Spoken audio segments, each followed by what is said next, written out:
Non, les 19. Le 19 avril. Oui. Et ça qui n'a boutou les 19 poto que le 20. Oui. N'a pas 1h du matin. N'a la quitté. Pour la salle qui m'a insomnie, n'a pas fini téléphone. Avant, ils avaient 0 heure. 0 heure, n'a pas fini téléphone. N'a pas de mouvement, n'a pas la balle.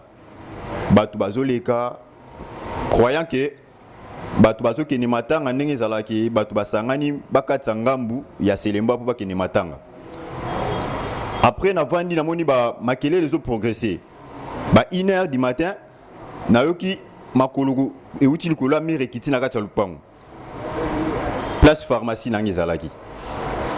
Après na yoki porte fongami directement boma pulwana. Wana maluba bat bazali na balabala bazali ba côté na lupango boma mpulu wana ya ko bima bete masasi wapi porte na e balaki porte ni yango wana na banda ko lorni na lidusu na moni a oyo baye pa na ngai bando forcer porte fongo la porte au bomao tellement porte ezaki na sécurité makasité ngabino ceux qui na tiki bango ba forcer ba kota na kati na force na bango moko bakoya osala nga mabe idée ele nga na fongo la porte na fongo la porte bakoti ba braquer nga arme moko atinga lichette ayebisi biso alubi pesa biso mbongo nayebisi bango awa naza na mbongo ya malonga te na ndenge bino bokanisela mbongo nyonso tu naza nango yango na teki na mpe na kangisi te et puis le loza jour na kenaki kosala ba chat ba facture eza wana na auto somba déjà biloko naza na mbongo te ba zumbongo eza na carton ezaki en vrac mbongo wana o ezaki na carton ezalaki nanu compté te mais o ezalaki ya kokanga ezaki $250 ezaki à part na 472 000 francs ba zu yango abi mbongo mkebo ndeni moko abi tosi sa awa tokota na chambre na ye moko habité na chambre nete na ndaku na bango na ngambu po pharmacie za na L oyo ya droite le pango na biso na vanda eza na gauche abi comment bato ba yebi kinga na vanda na ngambu ti bazumbo ngana to bimisus toke na ngambu na sali moi j'ai d'attrape na kota ba lupango mususu habité oko sabiso saka na biso lupango na bino yango tokoti na meko ça un sujet d'attrape dans l'équipe porte pour tous aller première porte dans l'équipe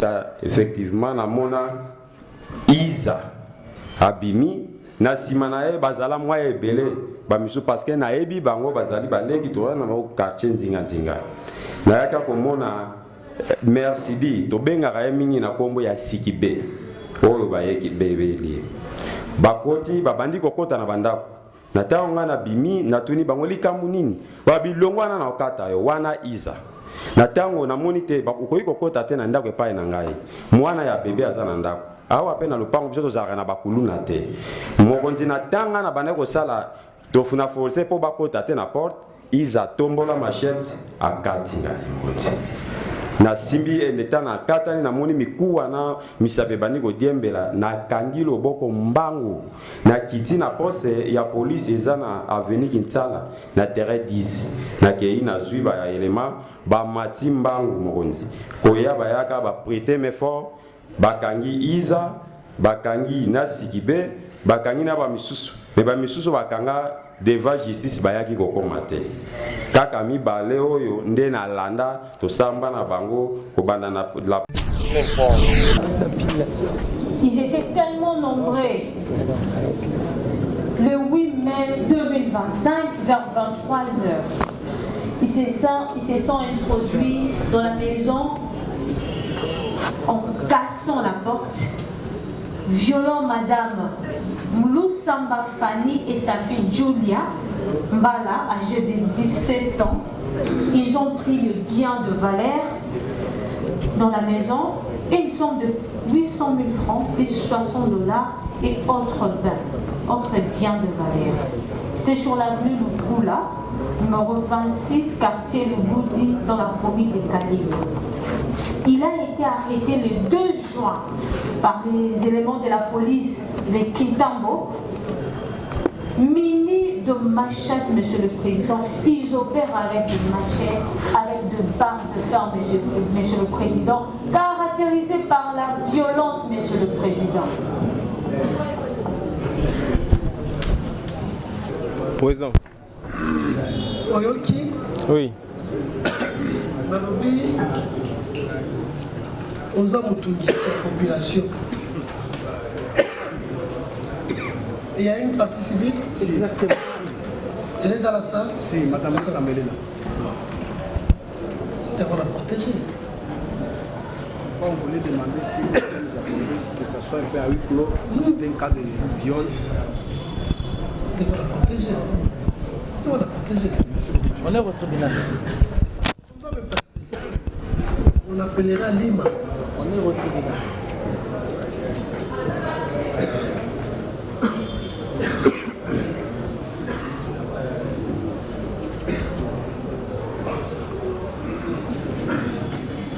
Yona qui fa quoi na yo, qui motema mabe, qui mona mabe, qui moyibi bato. Joa ta biloko te, ozwi na nzoto.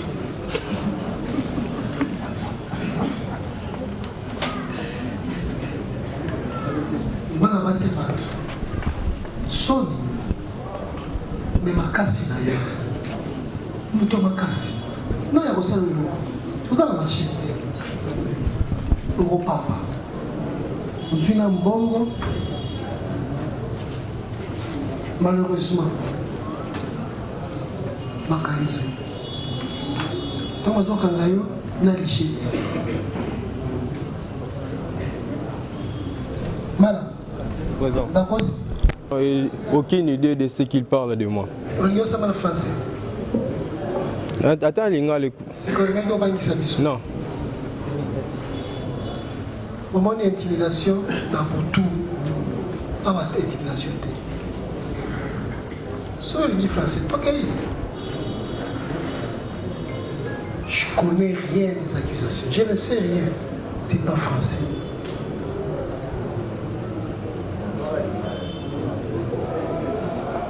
Bakosi. Bakosi.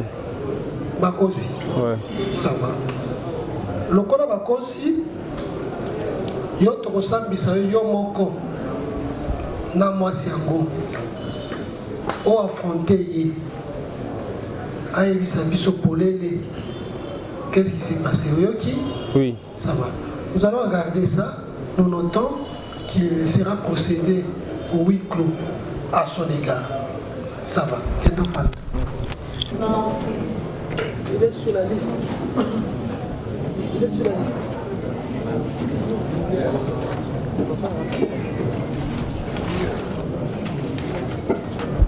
Ayam et Benjamin alias PD. Benjamin. Le 12 juin 2025 vers 23h. Sur le croisement des avenues Okito et Kivu dans la commune d'Engaliema pour avoir estorqué la moto de marque Aoudjoué Express type 125 couleur rouge, numéro de la plaque 01 RV 259 appartenant à monsieur Dissa Chimwata André. Il était accompagné de ses amis. Ils ont pris fuite. Ils ont utilisé, Monsieur le Président, de machettes pour arriver à estorquer la moto de Monsieur Dishachi. Et par la même occasion, ils ont emporté aussi un téléphone Itel,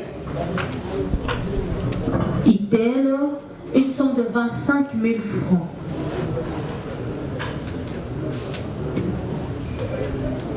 Pour nous reconnaître été na été Bakaki pona na bakanga na nzela pona nini na selo uti na comprendre pona nini otuna ki bango te Papa a joué à match les 5, mardi le 5 mai. Pona nini.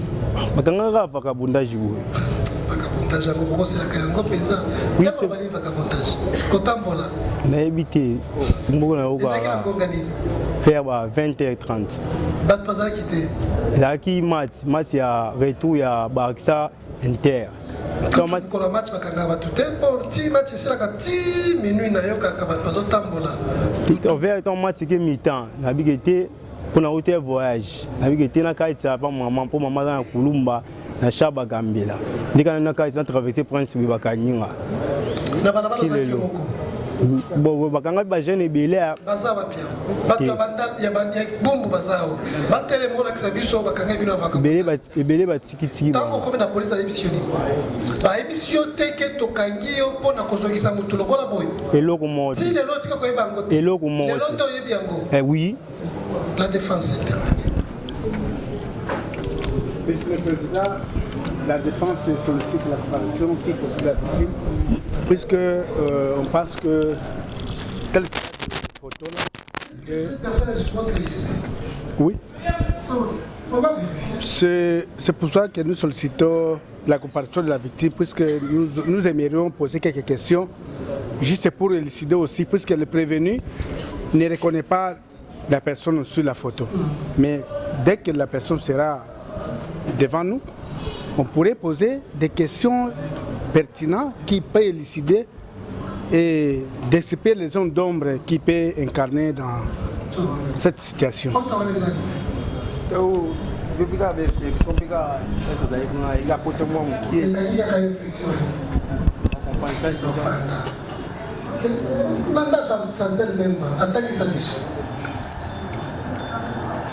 Monsieur le Président, 2025 vers 10h pour avoir estorqué une somme de $100, $120 à l'aide d'une machette au préjudice de Madame Olengembe Charlène, plus précisément sur l'avenue 24 novembre, référence avenue Kinzondi, en compagnie de sa bande.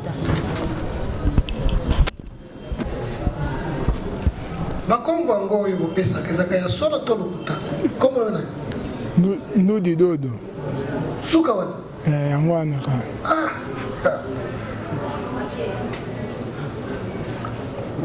Yo pelo kona maninga kuluna. Yo sikoyo ezali le 21 mai 2025 de bakangi yo. Te nga bakanga de 20 te. Bakangi yo mpona kobotola biloko ya bato. Téléphone Camon 20 mbongo na Kinzunzi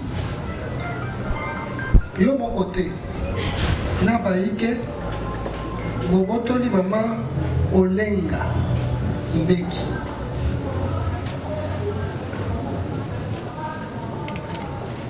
makosi Tamina tiko sima machette te na zana ekiri te. yo sibatali Je suis plombier. Nada plombier. Na mtu sala kate ba pompe wana. Pona kobeta bato. Te pona beta bato te. Nakinda musala nga makama na ebite. Bana botami na tiko sima machette te na tambola na ekiri te. Na veni yango bakomi kuna na ebi pete nga na utai musala na utai komi na kini na kene ndaku na betoko ponga na fana na betoko ne bakanga nga ba soda ne batambolaka butu ba 19 na balabala bato tambola te bato batambola me basoda na biso aselemba ne bazala 5 chiffres bango leta yebi bango te bakangaka bana bato babimisa bakuluna nayebi bafo bapolisier bango bafo bapolisier babe oui mpo baleta yebi bango te bacivil nga kasi na makambo wana kane bakanga mbala misato kaka. Mbala misato. Ya yambo, ya liboso. Vagabondage kaka ne ezala. Vagabondage kaka. Tika kasi ko vagabondage. Po nga nakenda musala papa emo na uti musala ba reta transport ne ezala ba embouteillage. Banzela na biso pe commune na biso ndenge ezala mabe. Na ko pa niveau na problème. Oh, niveau. Place ni. Place. Na prince na ki na kota veni. Ah, mais prince po bakanga mutu 19 za passe. Bango batambola papa. Nyonso bazokende Selembao bazoleka wana. Bantu bazokende Bumbu bazoleka wana. Bakanga bazokende bisika nyonso bazoleka wana. Bakanga moko te. Tozouta prison makala tozozonga epa na biso na monga fula tozoleka tuta wana. Bakangi binga moko te. Bakanga bato ebele nga moko te. Bakanga nani awa.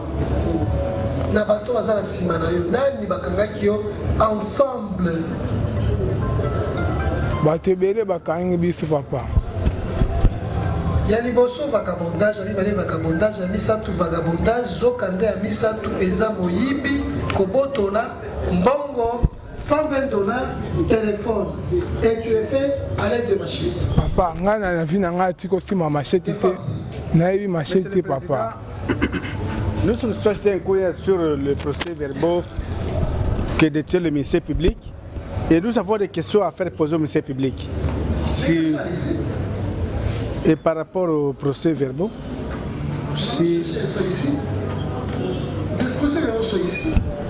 Posez d'abord la question, cherche les procès verbaux. Si procès verbal il y a, si procès verbal il y en a, on s'en va avec la police.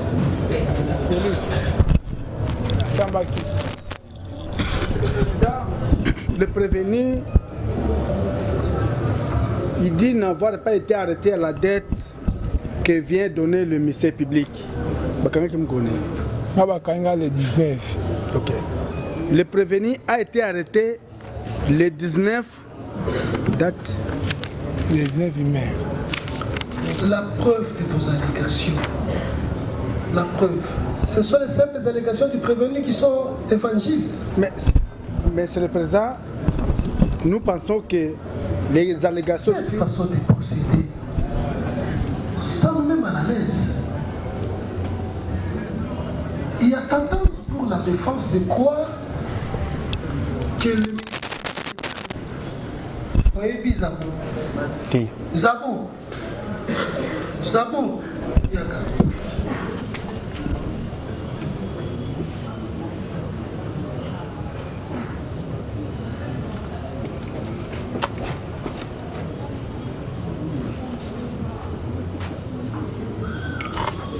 Mais chaque.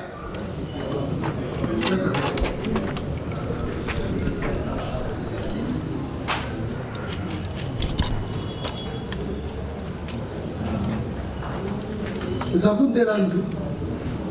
Landou.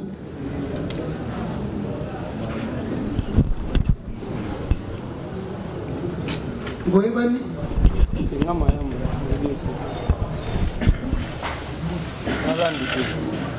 Ngalandi tina Miami. Zabou. Pade. Misha. Papa. Nani kati na bino akizaka matrake électrique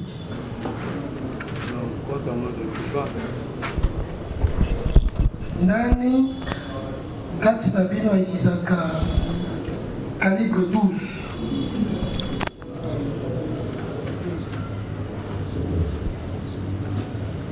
B. Commandant, cherchez-moi l'UTT. Vous voyez que l'UTT? Ouais. Il y a un peu qui va. C'est pas l'UTT qui m'avait arrêté.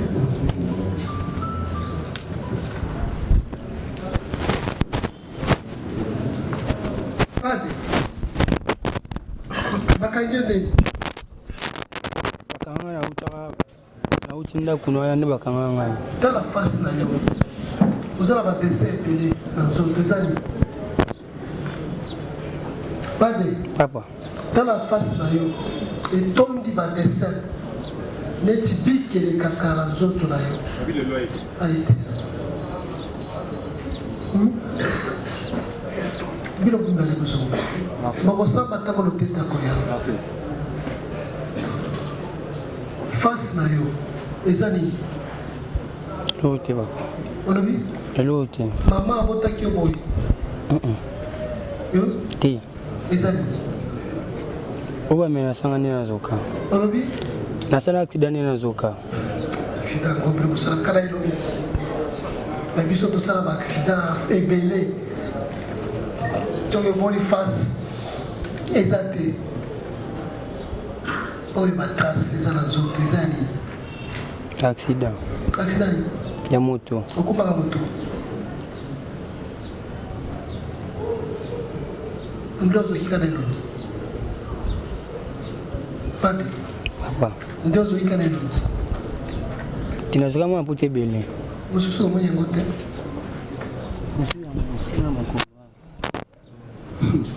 Ça passe. Passe. Yo moyibi na yo ya ba moto. Maiba moto. Baninga nde basombaka. Yo ozwaka na nko. Ndeni ozala machette tango ozwa ba moto ya bato. Maiba moto to papa. Bozalaka na ba machette. Dans la traque électrique. Avec une arme calibre 12. Yo na baiki.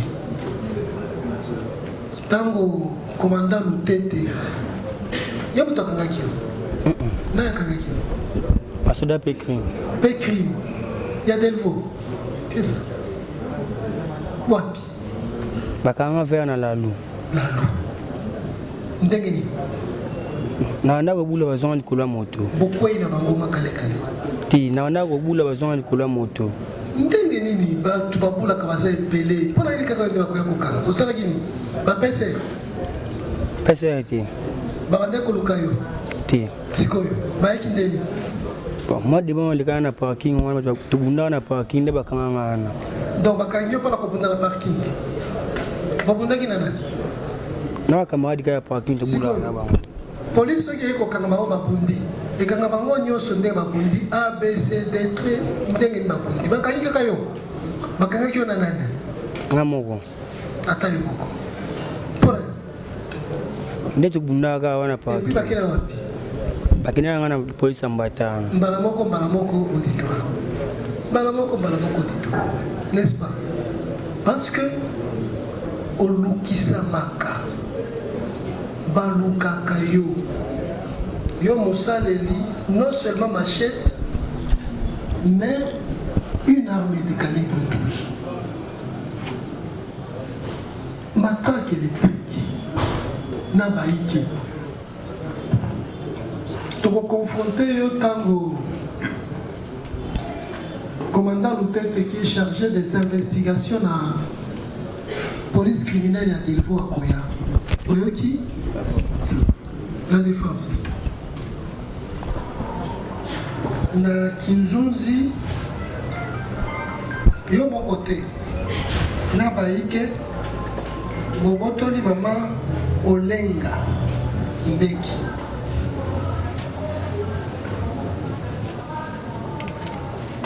Makosi zoke za moke mpona bazalaki ebele yo ezali oyoki kosuba oyoki poza kosuba nde sikoyo lingi osuba na maboko na yo olobi olobi osuba na kute ozosuba wana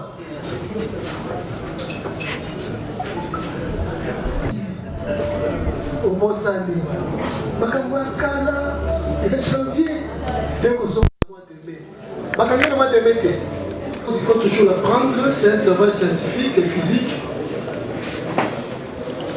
il y a un problème qui nous pose de quoi que chaque fois c'est la logistique nous croyons que avec l'allure de la procédure si vous comptabilisez aujourd'hui, nous sommes à plus de 20 personnes qui sont passées. Espérons que demain nous ferons mieux que ça. On fait des procédés jusqu'à la fin pour laisser la place, la parole au parti, de recadrer avec des observations quelques éléments. Nous allons demander à la victime que nous ne voulons pas nommer ici que demain.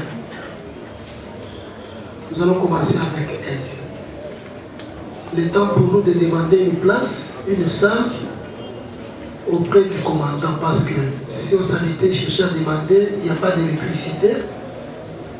Demain, nous commençons avec elle. Elle nous relate les faits. Nous la confrontons au bourreau. Nous tirons les conséquences. Le reste de la procédure, nous les ferons à son absence. Oui. Parce qu'elle n'est pas seule, elle est ensemble avec d'autres victimes. De même fait, nous pouvons profiter pour cela. S'il y a des victimes de violences sexuelles, demain matin, nous allons commencer par cette procédure-là. Oui. Maître. Oui, merci beaucoup, votre honneur. Nous savons que le tribunal est chargé. Bien que cela, nous, déjà, avant 10 heures, nous sommes ici. Nous ne savons pas demain si le tribunal, malgré toutes les charges qu'il peut avoir... Le tribunal vient ici à 9h. C'est vous qui n'avez pas des yeux pour voir. Votre honneur, si le tribunal arrivait effectivement à 9h, on pouvait commencer à 10h ou plus tard. Puisque nous, moi personnellement, c'est avant 10h que je suis ici. Chaque fois qu'il y a audience. Avant 10h. D'ailleurs, je me plains, j'ai commencé à me... C'est sur la caméra que vous accusez le tribunal. Le tribunal ne peut pas nous aider. Parce que si on commençait à 10h, ça va nous permettre d'avancer un peu plus. C'est sur la vidéo que vous accusez. Nous commençons à 9h. Nous, tribunal. C'est vous qui ne le savez pas. Le tribunal mérite aussi la défense quand même. Non, la partie civile, on peut prendre du tribunal. Nous allons nous arrêter ici, Yopanda, avec espoir de commencer demain à 9h. Merci.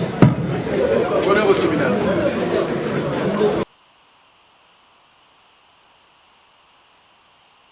Nous venons de l'audience à huis clos. Nous avons opposé le prévenu Malamba à la victime participe.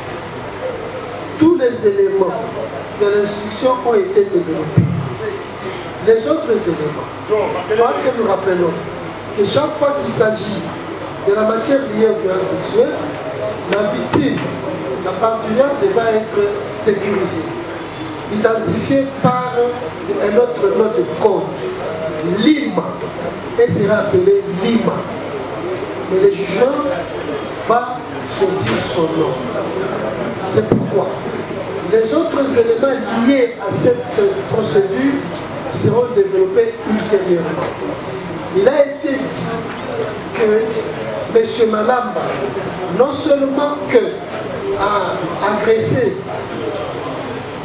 la victime participée de Lima, a emporté ses biens dans un environnement de violence lié par la terreur, mais également il y a d'autres victimes liées à ces antécédents criminels sont là pour les démontrer. Si ces victimes sont là, nous allons procéder. Si elles ne sont pas là, nous allons renvoyer cette affaire à ultérieurement. Est-ce qu'elles sont là? C'est qui? Monsieur Cédric.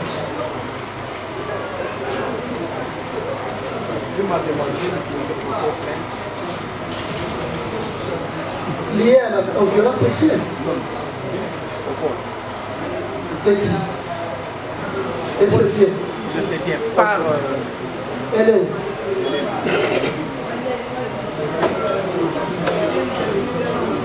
Ah, dis. On a dit que nous avons le cowboy. Ah, Bonico? Combien de fois? Vous avez un métier?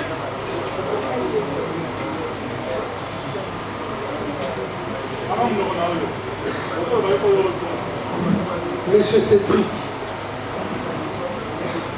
ton copain c'est un Manouma. On ne va pas si on a qui. Nous rappelons ici qu'il est victime. Ton copain c'est un Manouma. On ne va pas si on a qui. Il y a les cas qui.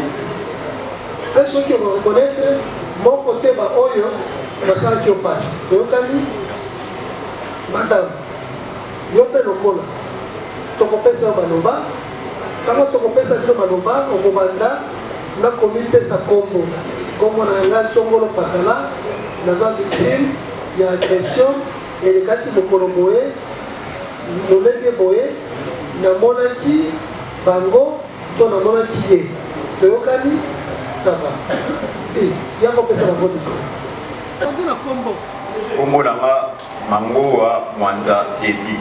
Mangoa Mwanza Cedric. Oui. Nini nde elekaki ezalaki na mokolo ya le 19 avril na butu ya kokende le 20.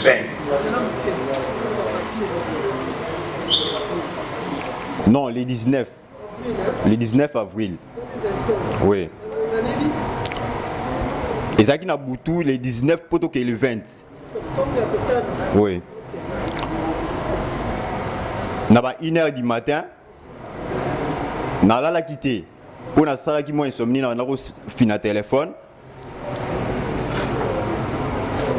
Avant ezali na ba 0h 0h na banda fina téléphone na bando ka mouvement na balabala bato bazoleka croyant que bato bazokende matanga ndenge ezalaki bato basangani bakatisa ngambu ya selemba mpo bakende matanga.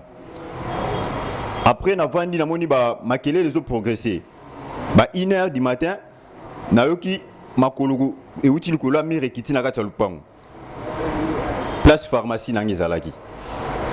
Après nayoki porte efongwami directement boma mpulu wana maloba bato bazali na balabala bazali bakote na lupango boma mpulu wana oya kobima bete masasi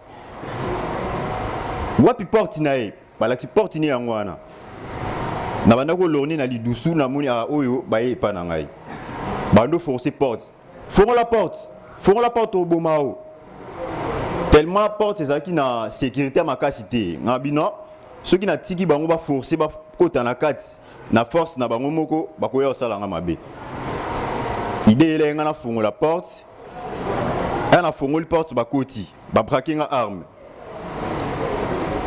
moko atinga lichette ayebisi biso alubi bopesa biso mbongo nayebisi bango awa naza na mbongo ya malonga te na ndenge bino bokanisela mbongo nyonso tu naza nango yango na teki nanu mpe nakangisi te et puis lelo eza jour nakendaki kosala basha bafacture eza wana na otosomba deja biloko naza na mbongo te bazwi mbongo ezali na carton ezalaki en vrac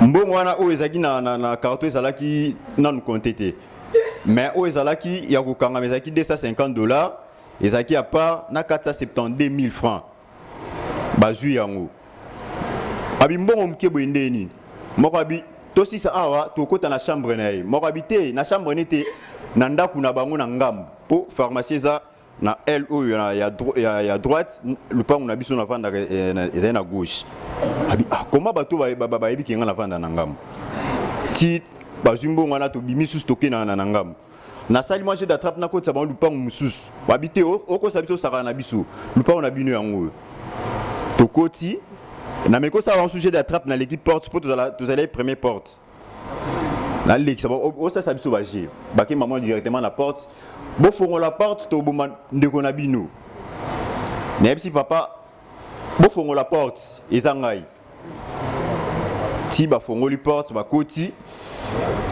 tant ba koti pesa biso mbongo na biso bosi déjà mbongo na ngambu na mbongo te bosa ça biso bagé na salon na biso to kabola système ya rideau koto ba tiaka basani ngape na profita na tia armoire na ngakuna koto na banda bomba bilo na ngai akia longoli moko na bango akia longoli rideau directement apandi armoire na arrache clou bazaya nango bazui sac ezalaki wana na 1 million des sacs ezaya na 4 ezaya 1 million de francs congolais moko ezali na 500 000 francs ba carton ya ba téléphone moko wana ezali na $40 bazui ba biloko wana nyonso tu babimi tia babimi po na journée wana bakote 3 parcelles bakoti siko na lupango oyo ezalaki en face ya pharmacie siko na C bakoti wana ngabino nabima nakende okanga ta pharmacie soki kolala na ya olala na ndako le temps r nabima na pharmacie dernière personne amonaki abanda kota lupango wana ezalaki ye Diogo azokuta moko akimase kota kanga nini na tina kota epe nakangi pharmacie oyo elekaki na lupango wana na ndenge babeta coup de balle ya basisaki wana bakendaki na lupango oyo ya likolo na biso susu siko natikali nazo raisonner Diogo batu Diogo nini tema bayebaki ye bakendaki directement epa na bango pour na ebisa bango ki na suspecté présence ya Diogo baki directement na lupango na bango bakei baye ko apprendre nga babi ye alali ngabi c'est que ezaki yete butu nango non na tongo nango nazaki vraiment mutu akolala makasi po ezaki soki na meli moi whisky ko pas ezongi singa na pongi meli whisky ezongi so na pongi tina butu na butu ya le dimanche wana bayebi singa non kokoki continuer boyete za vie continuer makamno bandoko sala bi c'est bon ba fortifier nga le lundi na bimi na tongo pona que nous cesse ba sim blanche na ba démarche ba sim blanche na zongi ba 17h na zonga ki bazo ko apprendre nga que Diogo na maman na bango ba kimi quartier abi si c'est comme ça ayebi likambo pourquoi ko kima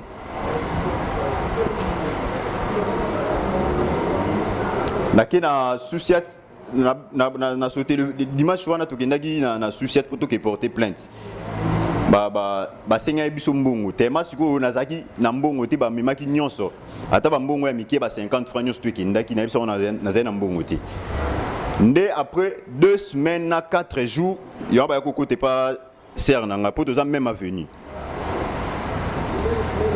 2 semaines à 4 jours pour nga ba côté langa le 19 avril et pas ser ba ko côté pas le 8 mais boy si je me trompe pas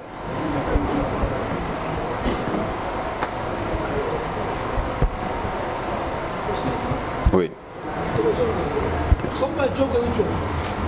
Bon, comme Diogo, aza petit ya quartier na biso.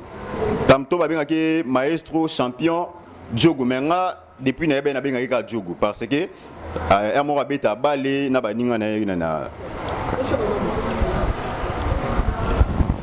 Merci pour la parole. Kombo nanga Kindundo Mbasi. Oui.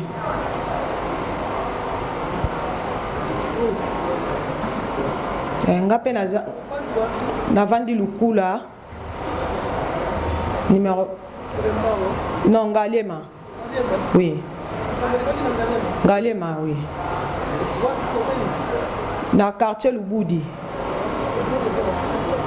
badas tola simana kan luka quartier 6 na Bolikango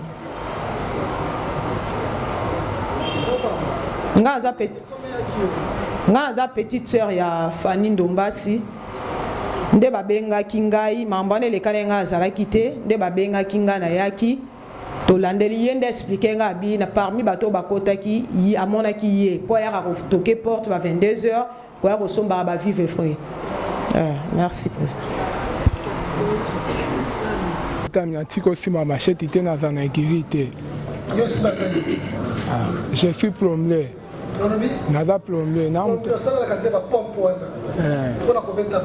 te pona beta batute nakenda musala nga makama na ebite bana botami na tiko sima machete te na tambola na girite na veni yango bakomi kuna na ebi pete nga na utai musala na utai komi na kini na kene ndaku na betoko ponga na vana na betoko ne bakanga nga basoda ne batambolaka butu ba 19 na balabala bato tambola te bato batambola me basoda na biso aselemba ne bazala 5 chiffres bango leta yebi bango te bakangaka bana bato babimisa bakuluna nayebi bafo bapolisier bango bafo bapolisier babe oui mpo baleta yebi bango te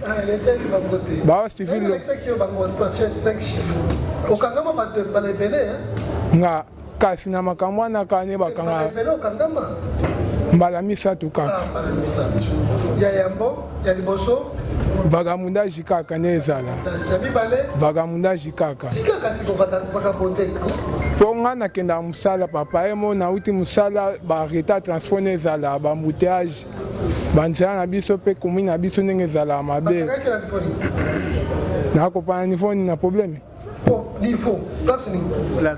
na prince nakende nakota avenir bango batambolaka papa nyonso bazokende selembao bazoleka wana bato bazokende bumbu bazoleka wana bazokende bisika nyonso bazoleka wana bakanga moko te tozouta prison makala tozozonga epa na biso na monga fula tozoleka kaka wana bakangi binga moko te bakanga bato ebele nga moko te na nani awa na bato baza na nsima na yo nani bakangaki yo ensemble bato ebele bakangi biso papa ya liboso vagabondage ya mibale vagabondage ya misatu vagabondage zokande ya misatu eza moyibi kobotola mbongo $120 téléphone et tu le fais à l'aide de machette. Papa, nga na vie na nga tiko si ma machette te. Na yebi machette te papa. Nous sollicitons un courrier sur le procès verbal que détient le ministère public et nous avons des questions à faire poser au ministère public. Si, et par rapport au procès verbal, si... Le procès verbal soit ici. Posez d'abord la question, cherche les procès verbaux. Si procès verbal il y a, si procès verbal il y en a, on s'en va qui la police.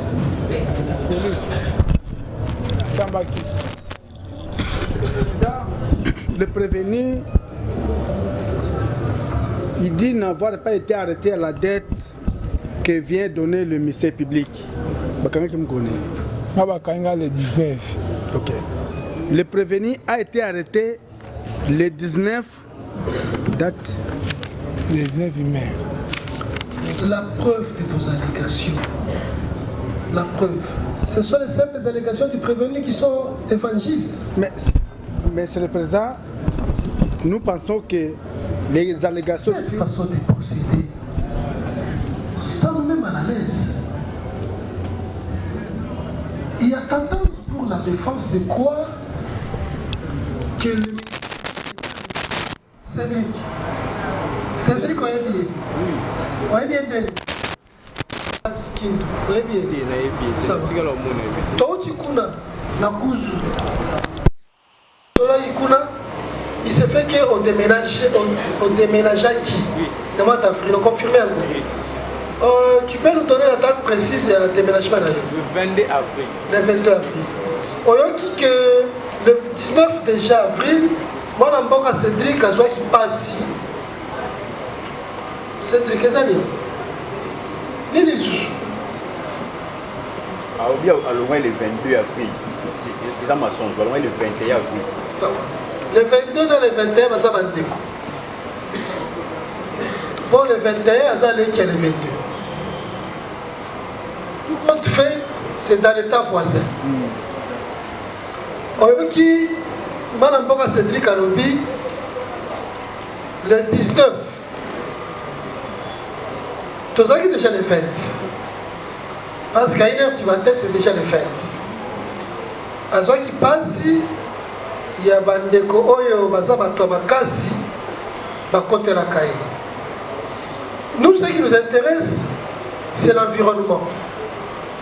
L'environnement de la commission des faits, c'est un environnement de coercition, caractérisé par la violence. Violence manifestée à l'aide de l'arme. À l'obi Monduki, les armes à feu, na machette.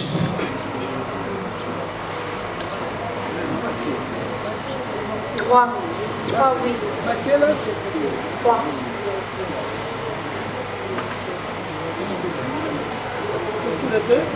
Oui, les deux. Monsieur le Président, c'est en date du 22 mai 2025 vers 13h. Il y a eu un affrontement entre les Kiri, 40 000 gangs, écurie 40 000 gangs et l'écurie Kitumba Gang, où le prévenu Siala Kandi Mersili, chef de bande, et son ami Makela Yala Issa, et une autre écurie Novelas qui se sont introduits.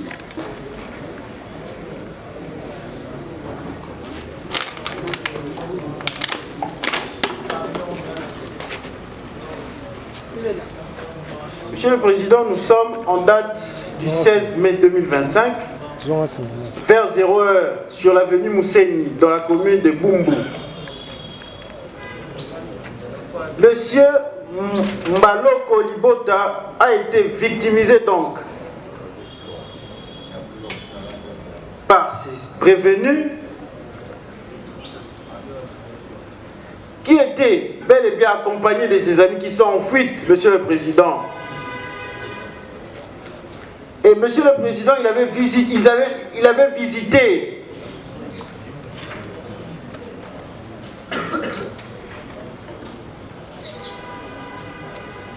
Monsieur la victime, Baloko, qui est en provenance du travail,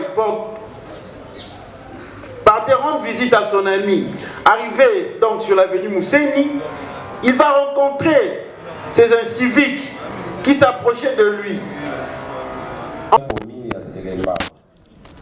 Ezalaki mokolo ya le 23 mai vers 15h. Nazalaka na ndaku, nazalaka na ta ya repos. Nayoki makelele bana banda osaka na libanda, balobi nanga papa bakuluna.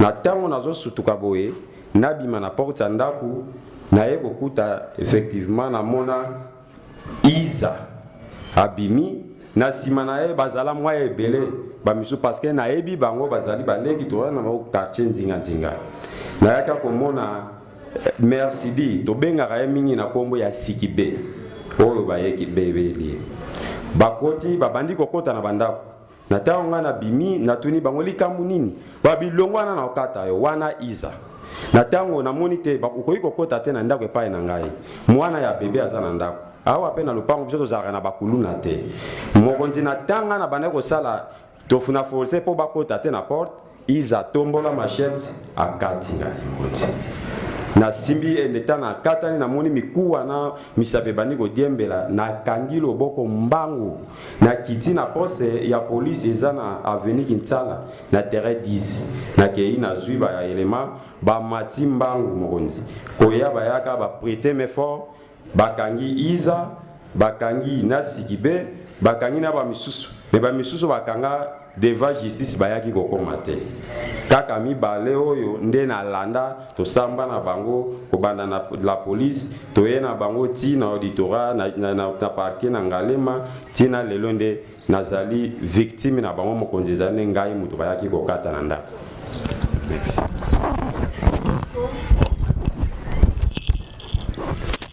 Lobeko epesi yezio okoma partie civile bongo ete na mokolo tribunal ekokata likambo eba solo soki bango nde nasalaki wana badedomage yo okokutana na tata greffier soki bakoki ezali eza volontaire esali mpasi tika toyebisa bango mpo totuna bango soki bayebi likambo wana bala mboka Makela Isa nani Nsiana Landi Merci Sidibe tina boni bozala bakombo oyo ekoki te mutu baoyi kobenga ye Nsiana Landi te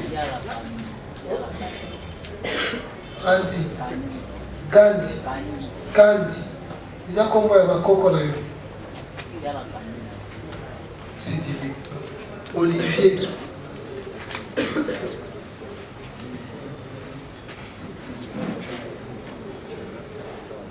preuve ezali ya kolobaki aza na mpasi na loboko ya pota selon ye pota wana eza na machete bato basali yango eza bino na bayike oyo baza awa te biso mpe tokotika te tokokende ti na suka jusqu'à ce que à la dernière retranchement tomoni kolona ya suka nde topemi tokopema te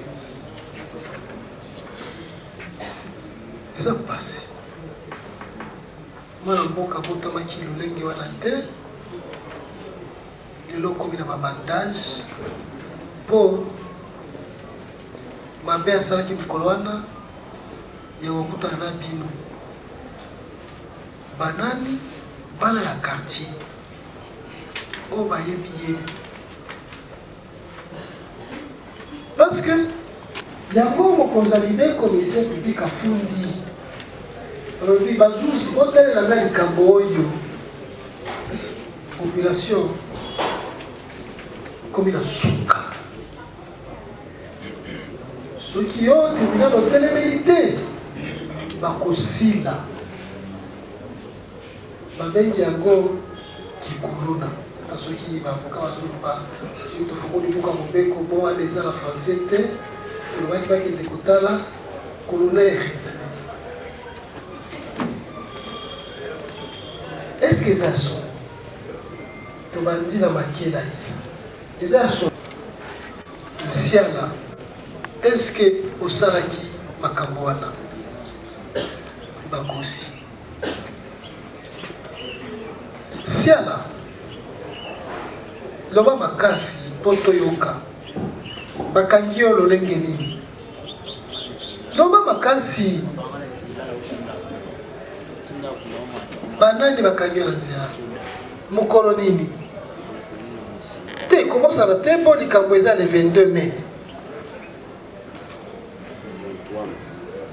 makambo eza le 23 mpo na 1h du matin déjà c'est ça c'est ça le 23 mai bakangi yo mokolo nini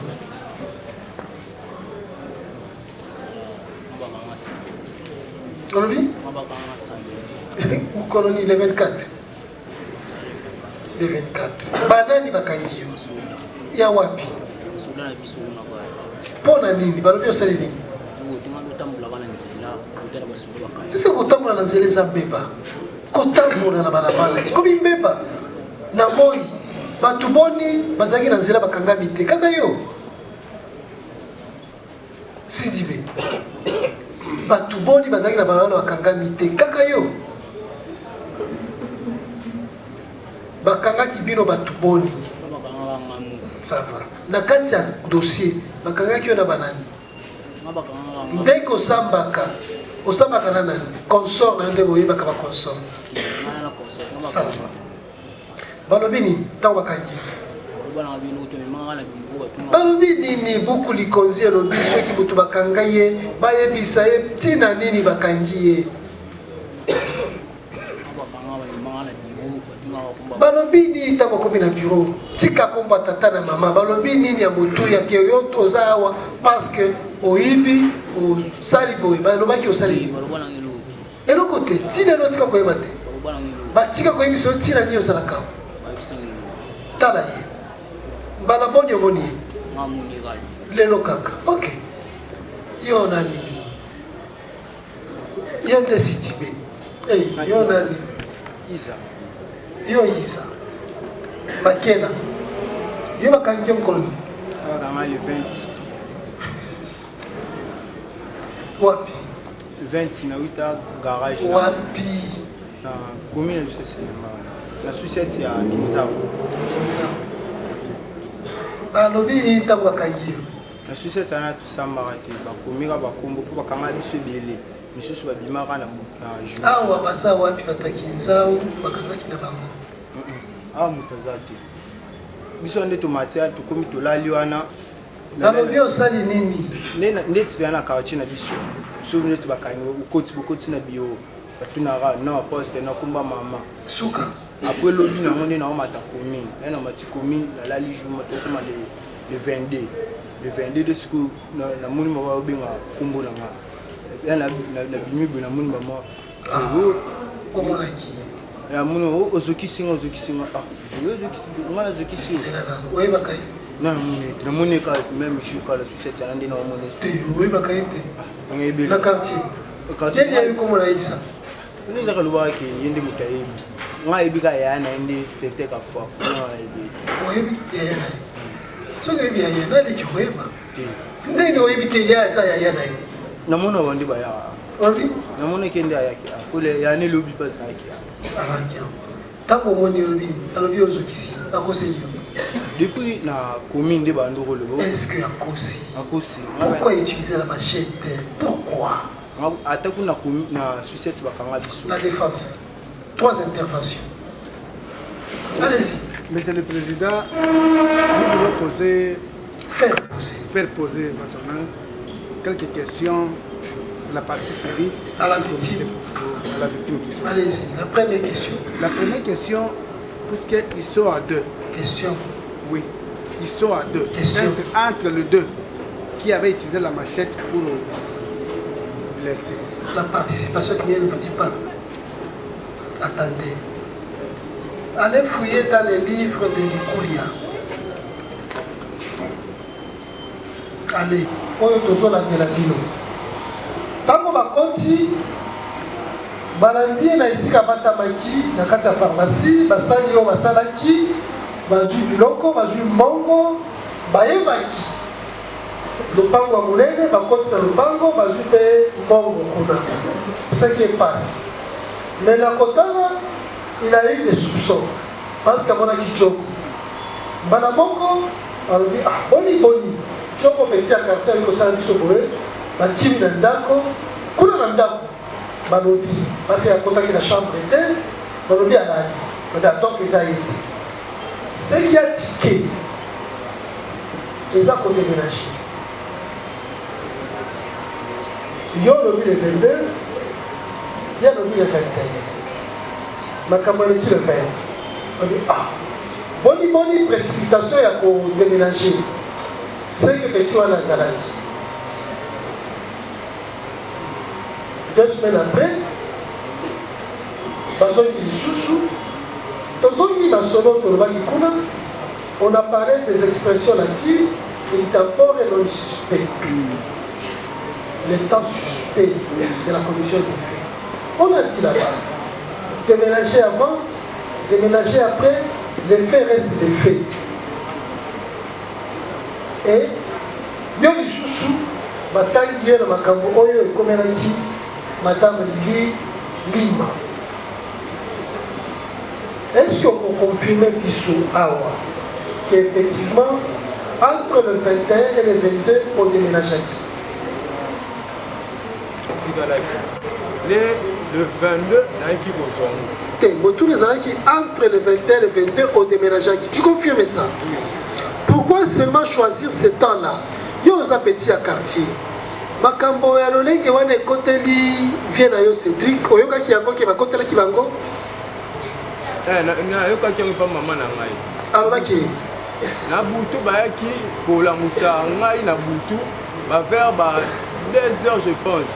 Maman na ngai ameki edo atuni bozo luka edo ero nini nde maman na ngai bisingai edo bazo luka yo o babimi na butu wana na porte bazaki na porte ba telema kitos ni ameki donc ve moko boye tozaka ne pera na carte za mokonzi nde ayebisinga edo oza obo position nem se mo continue za na kati ya ndako o boyebake bayike bakoti na se bayike bakoti ah nga lali na nga mwana fungola porte ezate Poli obi bona nini nazaki da kolala okobi mate akopesa coup de main nga pe la lala ki maman na nga ndala musena okopesa coup de main te na bayike o ba côté libango. Non, je réserve ma vie et je me réserve de ma mère aussi. Les apôtres dans la caméra. Ceux qui n'ont pas vu ma maman, dans le bureau, ils ont fait des langages. Ils ont fait des bébés. Dans mon vivalité, dans ma maman, tu te réserves de la sécurité de ta mère. Ça va. Mais au moins, nous pouvons noter que sur ces faits-là, tu étais soupçonné. Et c'est les jours suivants les faits. Et donc,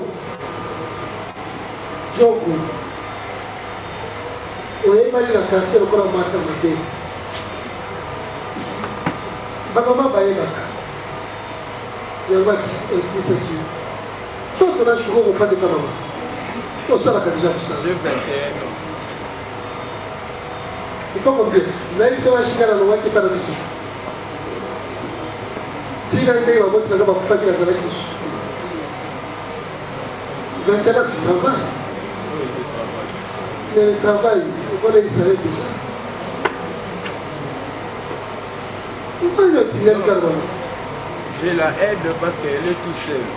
Quand j'étais chez mon père, mais vu qu'elle était toute seule, elle grandit avec toi parce qu'ils ont divorcé. Oui, je la aide, c'est ça français. Tika français. Ceux qui ont découvert Tikango.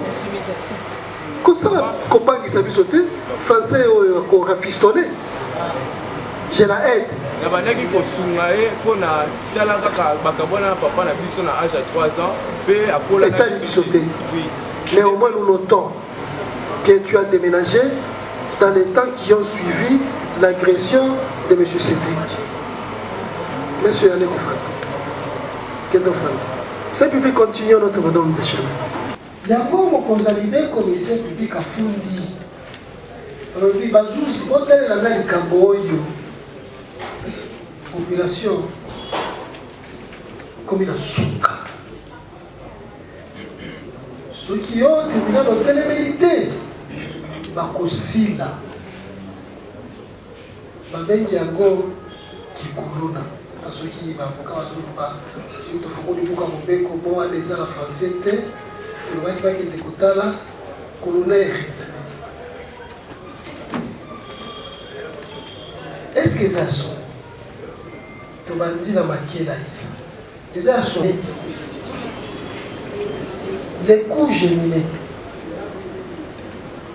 On ne saura pas dire qui de l'ensemble des participants a donné les coups mortels. Mais tous ont participé. Deuxième épisode. Monsieur le Président, la question de la défense mérite une réponse de la victime. Merci.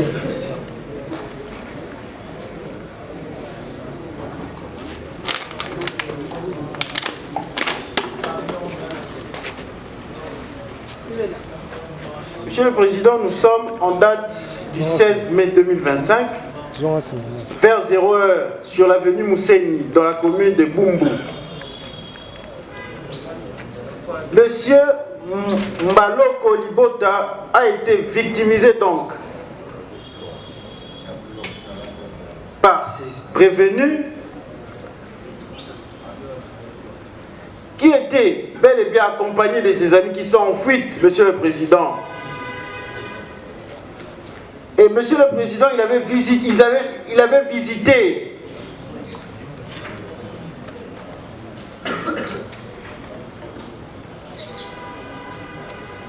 Monsieur la victime, Baloko, qui est en provenance du travail, partait rendre visite à son ami. Arrivé donc sur l'avenue Mousseni, il va rencontrer ces inciviques qui s'approchaient de lui. Siala, est-ce que au Salaki Makamboana Bakosi Siala, Loba Makasi, Poto Yoka, Bakangio Lolengenini, Loba Makasi, Banani Bakangio Lanzera, Mukolonini. Comment ça va être pour les Cambouézans le 22 mai? Ma Cambouézans le 23, on a 1h du matin déjà. C'est ça. C'est ça. Le 23 mai. Ma Kangam Colonie.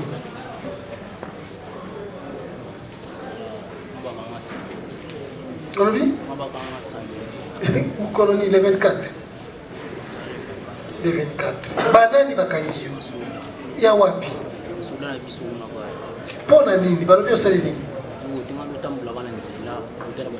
ese kotambola na nzela eza mbeba kotambola na balabala komi mbeba na moi bato boni bazalaki na nzela bakangami te kaka yo Sidibe bato boni bazalaki na balabala bakangami te kaka yo bakangaki bino bato boni sava na kati ya dossier bakangaki yo na banani ndenge osambaka na nani consort na yo nde boyebaka baconsort sava balobi nini ntango bakangi balobi nini buku likonzi elobi soki moto bakanga ye bayebisa ye ntina nini bakangi ye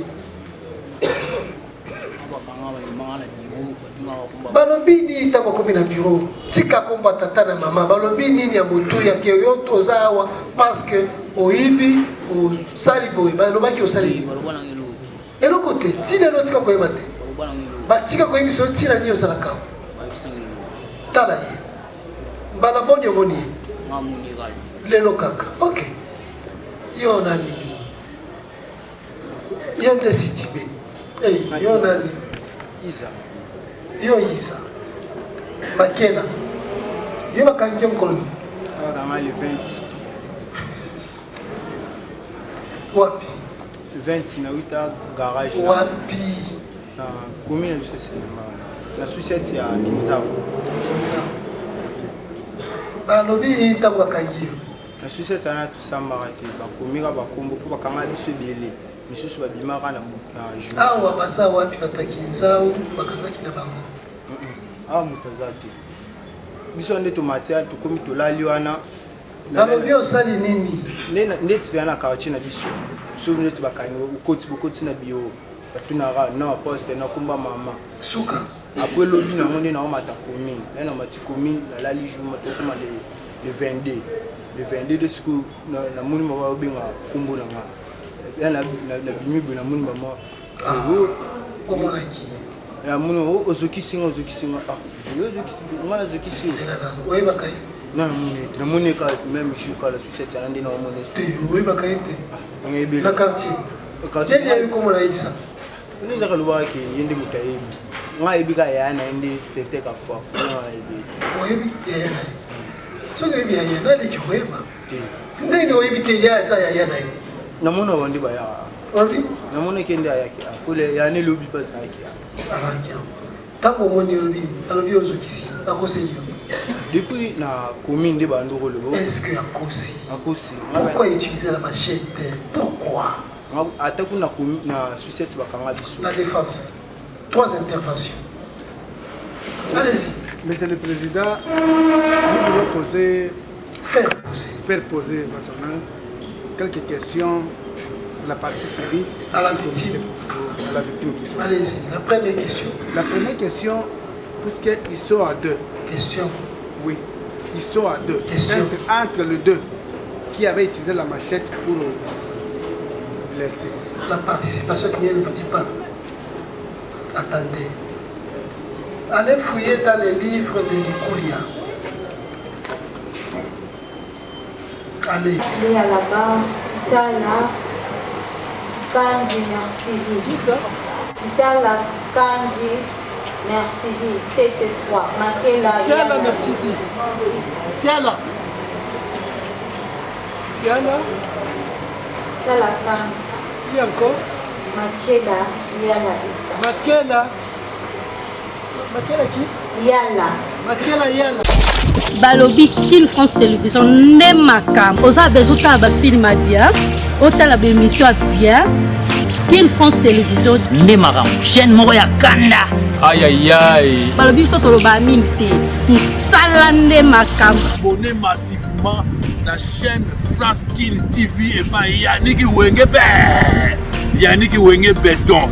Doit s'abonner kuna boyoka masolo tu ya politique masolo ya Congo masolo ndenge Congo zonge pa ba congolais nous avons la personne mon master mo sala na émission trop bien Yannick Wenge na Yannick Wenge yonde makam Kin France Télévision ne makam sala ne makam